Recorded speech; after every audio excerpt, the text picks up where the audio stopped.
Convido então os irmãos a abrirem suas Bíblias na segunda carta aos Coríntios, capítulo 12. Nós vamos ler do verso 7 até o verso 10. O texto nos diz assim: para impedir que eu me exaltasse por causa da grandeza dessas revelações, foi-me dado um espinho na carne, um mensageiro de Satanás para me atormentar. 3 vezes roguei ao Senhor que o tirasse de mim. Mas ele me disse: minha graça é suficiente para você, pois o meu poder se aperfeiçoa na fraqueza. Portanto, eu me gloriarei ainda mais alegremente em minhas fraquezas, para que o poder de Cristo repouse em mim. Por isso, por amor de Cristo, regozijo-me nas fraquezas, nos insultos, nas necessidades, nas perseguições e nas angústias. Pois quando sou fraco, é que sou forte.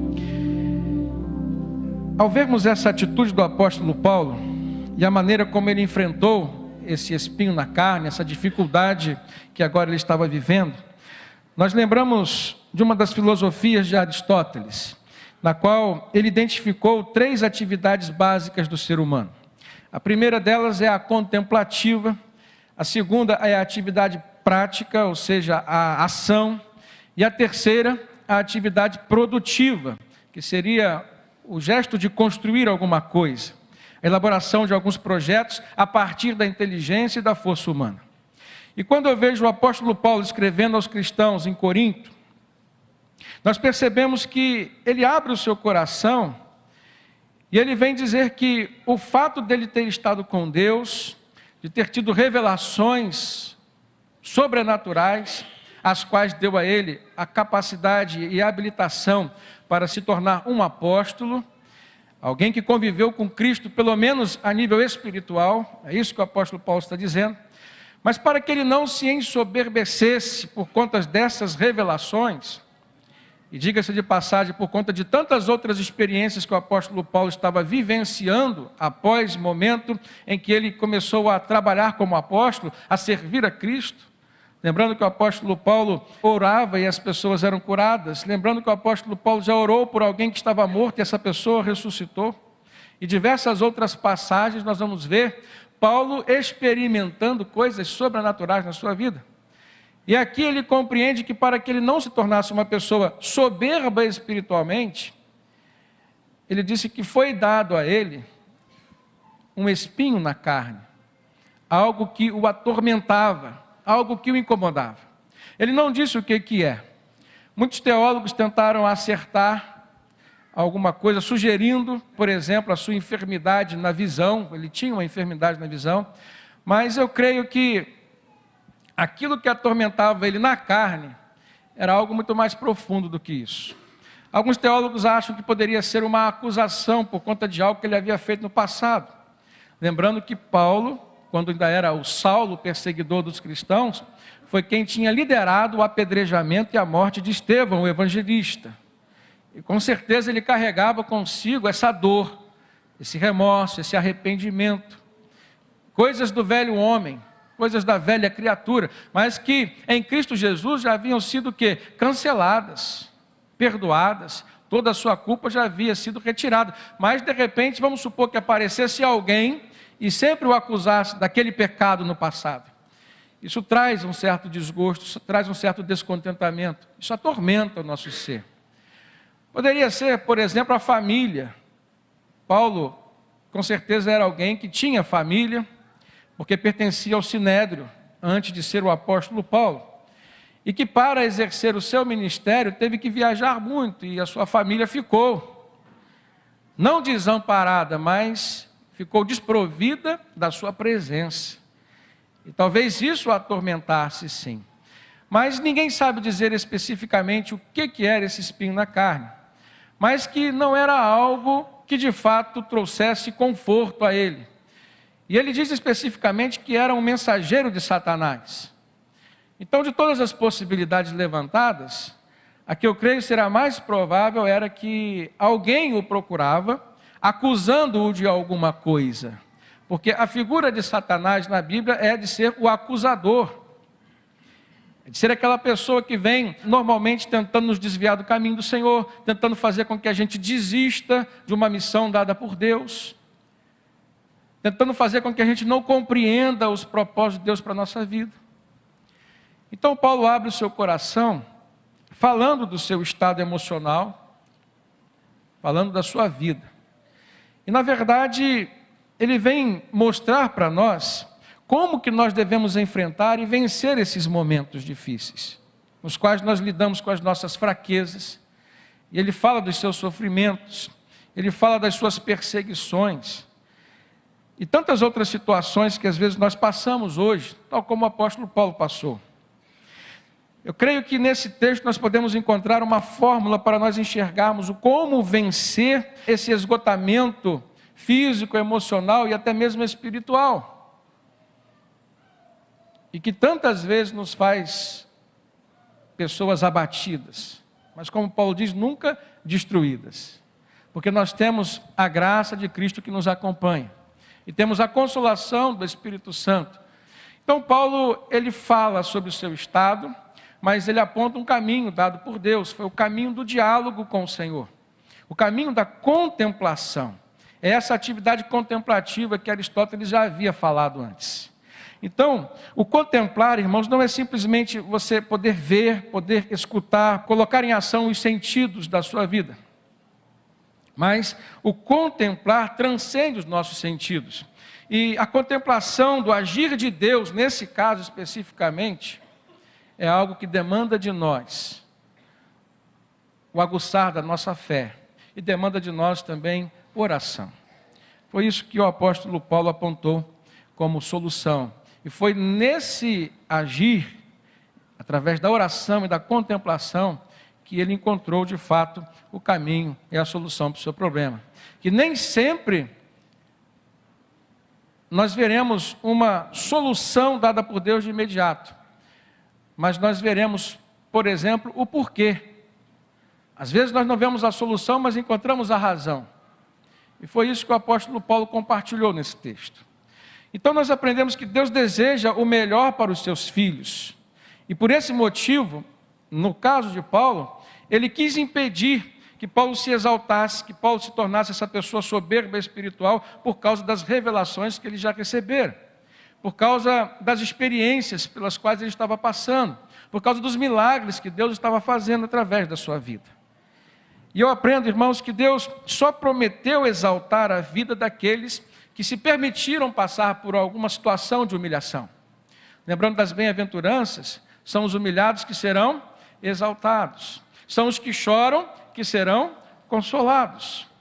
Então é nesse caminho que Paulo vai compreendendo o porquê do seu espinho na carne, porque Deus ter permitido, foi para impedir que ele viesse a se tornar uma pessoa soberba. E a Bíblia diz que Deus rejeita os soberbos, mas concede graça aos humildes. Então esse espinho na carne era algo que fazia com que ele se humilhasse. E a humilhação é o caminho contrário da soberba.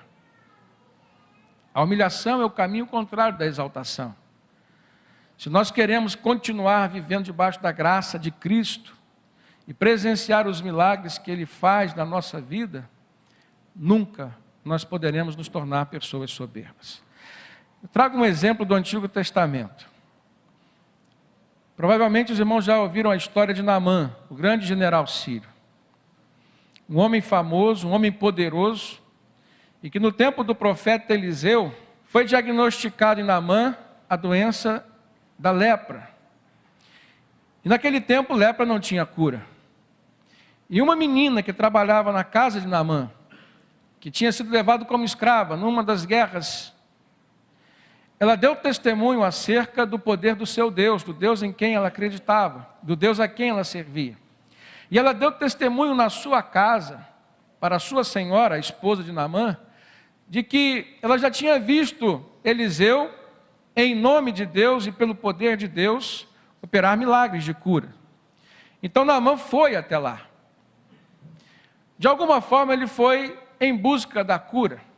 Ele foi levando presentes materiais, mas quando chegou lá ele encontrou um profeta, um homem de Deus, que negou tudo aquilo que ele havia levado. mas que orou por ele e que mostrou o caminho, lógico que por revelação divina. E disse para ele: você vai ter que mergulhar 7 vezes no Rio Jordão. Por que 7 vezes Naamã deveria mergulhar naquele rio? Um rio que naquele ponto, daquela cidade onde Eliseu estava, não era um rio tão limpo e não era tão profundo. Poderíamos dizer que era um riacho. Ali, Naamã foi confrontado contra o seu orgulho. Ele disse: olha, eu esperava que você fosse impor as mãos sobre mim, orar, e eu ficaria curado. Eu te presentearia e nós encerraríamos a nossa relação aqui, como uma relação de quem está pagando por algo, uma relação de troca, uma relação de consumo. Talvez como muitas pessoas hoje têm buscado Deus para uma relação de consumo. Muitas pessoas têm consumido religião. Muitas pessoas têm buscado na religião uma solução para os seus problemas pessoais. E têm encontrado, por exemplo, uma oportunidade para realizarem trocas com Deus, fazerem barganhas com Deus, mas a Bíblia não nos ensina assim. No fundo, o que essas pessoas acreditam e continuam acreditando é no poder do seu dinheiro. O dinheiro que compra a felicidade, o dinheiro que compra uma cura, o dinheiro que compra um Deus. E eu fico imaginando como que as pessoas continuam a crer num Deus que se deixa vender. Naamã foi até Eliseu com essa concepção de um Deus que barganhava, de um Deus que se vendia, de um Deus que aceitava trocas. Mas ali Eliseu fez com que ele se humilhasse. E nós vemos isso porque ele não quis, em princípio, fazer. Ele disse: eu poderia ter me banhado lá na minha cidade, na minha terra, onde nós temos rios muito mais limpos e mais profundos do que esse. E aí, porque alguns dos seus soldados o aconselharam, por que não fazer? Você já veio até aqui, se submeta, preste atenção nessa palavra, se submeta, Naamã, a essa palavra que você está recebendo do profeta. E ele então se submeteu. A humilhação, muitas vezes, será protagonizada por um gesto de submissão. E quando ele se submeteu, mergulhando 7 vezes, só após a 7ª vez, foi que ele viu que o seu corpo tinha sido curado da lepra. Percebe então, irmãos, como que Deus de fato rejeita os soberbos e vai conceder graça, milagre, somente aos humildes? Naamã saiu daquele dia curado da sua lepra, mas primeiro ele teve que ser curado do seu orgulho e da sua soberba. Então, por Deus ter um projeto especial na vida de Paulo, ele permitiu que em Paulo ficasse um espinho na sua carne. Para quê? Para que ele nunca viesse a se tornar um soberbo espiritual, para que ele nunca viesse a ser uma pessoa orgulhosa. E por conta disso, por regra divina, Deus haveria de cessar toda a graça sobre a vida de Paulo. Então Paulo tem essa compreensão. E qual foi o caminho escolhido por ele? Se nós olharmos no versículo 8, Paulo diz: 3 vezes orei, roguei ao Senhor que tirasse esse espinho de mim. O caminho encontrado por Paulo foi o caminho da contemplação de Deus através da oração. Se nós pararmos para analisar por que Paulo chegou a esse nível, a esse patamar espiritual que nos traz um discernimento muito mais amplo, que nos traz uma audição espiritual muito mais aguçada, nós vamos ver que por várias vezes Paulo fez orações. Ele chegou a orar pedindo cura física para o pai do governador da ilha de Malta. Se os irmãos lembrarem da 4ª e última viagem que o apóstolo Paulo fez, houve um naufrágio. E aliás, aquele naufrágio Deus já tinha dado por revelação em visão ao apóstolo Paulo. Mas naquela revelação Deus tinha dito a ele que ninguém haveria de morrer, como de fato ninguém morreu. E chegando na ilha de Malta, coisas sobrenaturais começaram a acontecer. Uma delas foi a cura do pai do governador, Públio. E ali então Paulo foi, orou para que Deus o curasse, diz o texto lá em Atos capítulo 28, verso 8. E quando estava na cama, enfermo de febre e disenteria, o pai de Públio, o governador da ilha, Paulo então foi visitá-lo. E diz o texto que, havendo orado, impôs-lhe as mãos e o curou.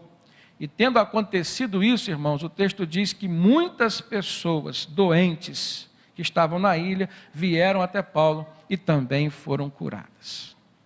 Nós vemos que Paulo era uma pessoa que não só fazia oração no campo da provisão física e material que de Deus nós podemos receber, mas ele tinha uma visão global, uma visão espiritual de todas as coisas. Ele chegou a orar pela igreja em Éfeso, pedindo para que os cristãos pudessem receber de Deus a revelação das coisas. Quantas vezes nós passamos por dificuldades na nossa vida e não conseguimos compreender? Se os irmãos olharem na carta aos Efésios, capítulo 1, verso 17, Paulo faz oração pedindo a Deus que dê espírito de sabedoria e de revelação no pleno conhecimento aos cristãos daquela igreja. Espírito de sabedoria e de revelação. Paulo também diz que orava para que os olhos daqueles irmãos pudessem ser iluminados, a fim de que eles pudessem conhecer a esperança para a qual Deus os tinha chamado. Então, na vida de Paulo, oração e contemplação era algo comum. E não importava que tipo de dificuldade ele diagnosticasse nas pessoas, ou na sua própria vida, a primeira instância a quem ele recorria era Deus. Aos cristãos da cidade de Colosso, Paulo orou pedindo conhecimento, pedindo sabedoria e pedindo inteligência espiritual. Abra sua Bíblia em Colossenses 1, verso 9. Paulo diz assim: por esta razão, desde o dia em que o ouvimos, não deixamos de orar por vocês e de pedir que estejam cheios do pleno conhecimento da vontade de Deus, com toda a sabedoria e entendimento espiritual, ou seja, inteligência espiritual. Para um pouquinho e reflita sobre a sua própria vida. Quantas vezes você tem passado por dificuldades, tem experimentado o que o apóstolo Paulo disse, meio que uma espécie de espinho na carne? E quantas vezes você tem insistido batendo em portas erradas? Quantas vezes você tem insistido procurando a solução aonde você nunca vai encontrar? Veja a atitude de Paulo, irmãos. Paulo foi um exemplo para nós. Ele era um homem de oração. O que nós estamos percebendo hoje é que há um cuidado especial de Deus para com a sua igreja. Há um zelo especial do Senhor para com os seus filhos de estarem sempre conectados a Ele através da oração. Muitas vezes nós entramos num caminho errado porque perdemos as oportunidades que Deus nos deu de contemplar a maneira como Ele já agiu no nosso passado. Muitas vezes nós perdemos a percepção, irmãos, de quanto Deus tem operado, por exemplo, na nossa família. E isso vai se tornar algo cada vez mais profundo na nossa vida, na medida em que nós nos dedicarmos à oração. O grande erro da igreja contemporânea é ser uma igreja consumista. Aplicar essa relação de consumo no seu relacionamento com Deus. A relação de consumo é aquela que nos priva, por exemplo, de contemplar as coisas simples. Por quê? Porque estamos sempre envolvidos com os nossos olhos e pensamentos fixos nas coisas complexas. Estamos sempre voltados para aquilo que não conquistamos. Esquecemos de desfrutar daquilo que Deus já nos concedeu. Nós estamos vivendo um tempo, irmãos, da insatisfação, da falta de contentamento. Se aplicar a atividade da contemplação implica em você analisar, olhar, desfrutar das coisas que Deus já te deu. Quando reúno minha esposa e meus filhos, a minha preocupação sempre foi, e peço a Deus que sempre seja, orarmos juntos. E que nas nossas orações haja agradecimento, irmãos, em primeiro lugar. A gratidão é fruto da contemplação. Ninguém que não contempla o que já recebeu de Deus pode desenvolver no seu coração o espírito de gratidão. E a oração é um momento especial. não só para nós apresentarmos as nossas dificuldades ao Senhor, não só para nós pedirmos, tanta petição a gente ouve nas orações. A atividade da contemplação, ela pode ser vista nas orações sim, mas nas orações em que nós vemos a pessoa agradecendo, nas orações em que nós vemos as pessoas refletindo sobre o quanto Deus é misericordioso e amoroso. Por conseguinte, na vida de quem já atribuiu a Deus o fato de estar vivendo bem, com saúde, uma família equilibrada, com um trabalho digno, por conseguinte, nós vamos ver que esse reconhecimento de que foi Deus quem fez, vai atuar na nossa fé e vai promover condições de nós crermos que Deus pode fazer coisas ainda maiores na nossa vida.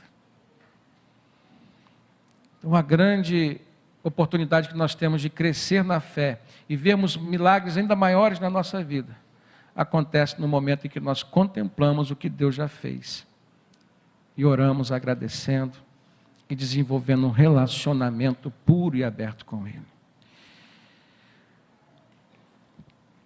Então eu vejo que Paulo era essa pessoa.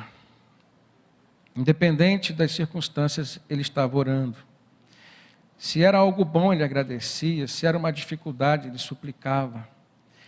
E o seu suplicar a Deus era algo tão íntimo que ele conseguia ter discernimento sobre o que Deus estava respondendo. E muitas vezes, irmãos, é o que tem faltado em nós. A resignação para aceitarmos a resposta de Deus.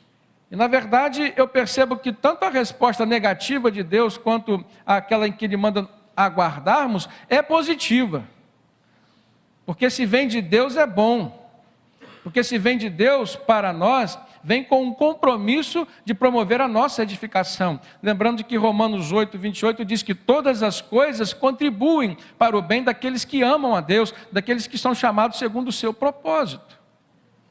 E nesse caso específico, Paulo recebe, entre aspas, uma negação de Deus. Deus não quis tirar o seu espinho da carne. Deus simplesmente falou: olha, a minha graça te basta, porque o meu poder se aperfeiçoa nas suas fraquezas. E Paulo se demonstrou ser uma pessoa resignada. O que é resignação, irmão? Senão a aceitação daquilo que é contrário à sua petição. A resignação é a submissão. A nível espiritual, resignação é a submissão à vontade de Deus, seja ela igual ou diferente daquilo que você está pedindo. Nós vemos isso em Jó. Quando as coisas começaram a apertar na vida de Jó, perdeu tudo que tinha, estava perdendo agora a saúde. A mulher dele disse: olha, amaldiçoa o seu Deus e morre. Ele falou: mulher, como uma louca falas tu. Se temos recebido de Deus o bem, por que não vamos receber o mal? Isso é resignação. Então não era a vontade de Deus que Paulo fosse liberto daquele espinho na carne, daquilo que atormentava a sua vida, daquilo que o incomodava. Mas ele compreendeu que era a vontade de Deus. E compreendeu que se era a vontade de Deus, era bom para ele. Então ele suportou. E depois ele teve um discernimento espiritual muito maior. Ele ainda compreendeu que era a vontade de Deus e por que era a vontade de Deus. Para que ele não viesse a se tornar aquela pessoa orgulhosa e soberba que ele poderia se tornar. Quando ele diz: portanto, eu me gloriarei ainda mais alegremente em minhas fraquezas, para que o poder de Cristo repouse em mim. Preste atenção que essas fraquezas que o apóstolo Paulo está falando, não se referem às fraquezas da carne. Isso não. Mas se refere às suas fragilidades, às suas limitações enquanto ser humano. Aí então nós compreendemos teologicamente Paulo dizer: então eu me alegrarei nas minhas fragilidades, nas minhas limitações. Me alegrarei na minha humanidade. Me alegrarei por ser um ser humano dependente de Deus. Porque sendo dependente de Deus, eu continuarei vendo a manifestação da sua graça e do seu poder na minha vida. Vou continuar vendo e vivendo os milagres do Senhor em mim, na minha família e sobre a vida de quem eu orar. E foi isso que aconteceu com o apóstolo Paulo. Olha que lindo, irmãos. Desenvolvemos uma vida de contemplação, principalmente através da oração, pedindo a Deus esse discernimento espiritual sobre todas as coisas que acontecem conosco, tendo resignação para aceitar de forma submissa o querer de Deus sobre nós. A proposta de Deus para nós hoje é negarmos o nosso próprio eu e vivermos a vontade dele no nosso dia a dia. O que tem impedido você hoje de viver essa vida que Deus tem te proposto? Eu aprendo na Bíblia que não existe uma regra que obrigue Deus a fazer tudo aquilo que nós pedimos, ou qualquer coisa que nós venhamos a pedi-lo. O apóstolo João, na sua primeira carta, capítulo 5, verso 11, ele vem elucidar essa questão e demonstrar que, de fato, Paulo estava vivendo num patamar espiritual de entendimento daquilo que era realmente a vontade de Deus. João diz assim: esta é a confiança que nós temos nele, se referindo a Deus, que se pedirmos alguma coisa segundo a sua vontade, ele nos ouve, ele nos concede. Nesse texto está escrito a condição, tem que ser segundo a vontade de Deus. E Paulo, nesse texto, traz esse conhecimento. Não era a vontade de Deus que ele fosse liberto daquela opressão. Então não adiantava continuar pedindo. Ele diz: por 3 vezes eu pedi, Deus não me atendeu, então não vou pedir mais, porque eu compreendo que essa é a vontade de Deus. Eu faço uma analogia com a oração do profeta Abacuque. Se você olhar na sua Bíblia, Abacuque, lá no capítulo 3, você vai ver um profeta que viveu num tempo de muita dificuldade, viveu num tempo de muitos pecados no meio do seu povo, e se tratando do povo de Deus, isso era mais grave ainda. Mas nós vamos ver um homem orando, pedindo ao Senhor alguma coisa, pedindo ao Senhor que avivasse o seu povo. Mas nós vemos um homem que na sua oração já declarava a sua resignação, como quem diz: ainda que o Senhor não venha a atender o que eu estou pedindo, o Senhor vai continuar sendo o meu Deus. Olha o que Abacuque fala. Abacuque 3, verso 1. Oração do profeta Abacuque. Eu ouvi, Senhor, a tua fama e temi. Aviva, ó Senhor, a tua obra no meio dos anos, e faze que ela seja conhecida no meio dos anos. Na ira, lembra-te da misericórdia. E lá no verso 17 de Abacuque 3, concluindo a oração, ele diz: ainda que a figueira não floresça, e que nem haja fruto nas vides, e que o produto da oliveira minta, e que não haja mantimento nos campos, e ainda que o rebanho seja exterminado da malhada, e que não haja nos currais mais gado, todavia, diz Abacuque, eu me alegrarei no Senhor, e me exultarei no Deus da minha salvação. Isso é resignação. Isso é reflexo da compreensão que Paulo teve quando orou ao Senhor, pedindo que o livrasse do espinho na carne, e Deus não o livrou. Por último, Paulo chega à conclusão de que as nossas dificuldades e as nossas aflições, elas podem se tornar sim oportunidades para nós vermos o milagre de Deus na nossa vida, ou continuarmos vendo o milagre de Deus na nossa vida. Então, por conta disso, e só por conta disso, elas são motivos de alegria para nós. Ele falou: portanto, me alegrarei ainda mais nas minhas fraquezas, nas minhas perseguições, nas minhas dificuldades, nas minhas angústias, nas minhas necessidades, porque quando estou fraco, é aí que eu sou forte. É a força de Deus quem move a terra, irmãos. É a força de Deus quem move a nossa vida. E nós nunca poderemos nos distanciar desse conceito. Paulo fala das fraquezas, Paulo fala dos insultos, Paulo fala das necessidades, fala das perseguições e fala das angústias. 5 pontos que normalmente atormentam o ser humano. Com certeza você está passando por algum desses. Confie em Cristo. Contemple o que Deus já fez, o que Deus tem feito na vida dos outros. E crê no que Deus pode fazer ainda por você. Você tem se sentido perseguido? Apresente seu Deus para quem te persegue. Você tem passado por algum tipo de necessidade? Filipenses 4,19. O meu Deus, segundo as suas riquezas, suprirá todas as vossas necessidades de glória em glória por Cristo Jesus. Você tem enfrentado hoje algum tipo de insulto? Você tem se deparado com as suas fragilidades, as suas limitações? Lembre-se do que a Bíblia nos traz como promessa de Deus, que Ele estará disposto a fazer o impossível acontecer. Lembra do que Isaías falou, do que o apóstolo Paulo voltou a registrar? Nem olhos viram, nem ouvidos ouviram, nem jamais penetrou no coração do homem aquilo que Deus fez e tem preparado para aqueles que o amam. Aprenda a contemplar as obras do Senhor e você vai ver como que é poderoso esse Deus e como que Ele manifesta o seu poder na vida dos seus. Jesus, irmãos, Ele vem nos ensinar essa relação de dependência que deve acontecer. Uma dependência que projeta a submissão e a resignação. Lá em João capítulo 15, ele diz assim: eu sou a videira verdadeira e o meu pai é o agricultor.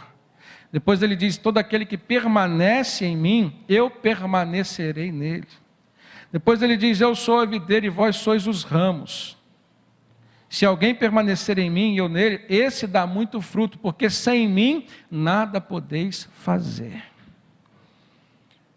Se você olha para a vida do apóstolo Paulo como um exemplo, você vai ver que tudo aquilo que aconteceu, tudo aquilo que ele pôde fazer, foi porque ele tinha convicção de que não era ele quem fazia, era Deus quem fazia através dele, e era Deus quem fazia por ele.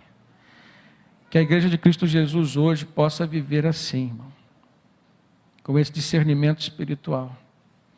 Sem contemplação, não há como ter vida de gratidão, de oração e muito menos de comunhão com Deus. Que Deus nos abençoe.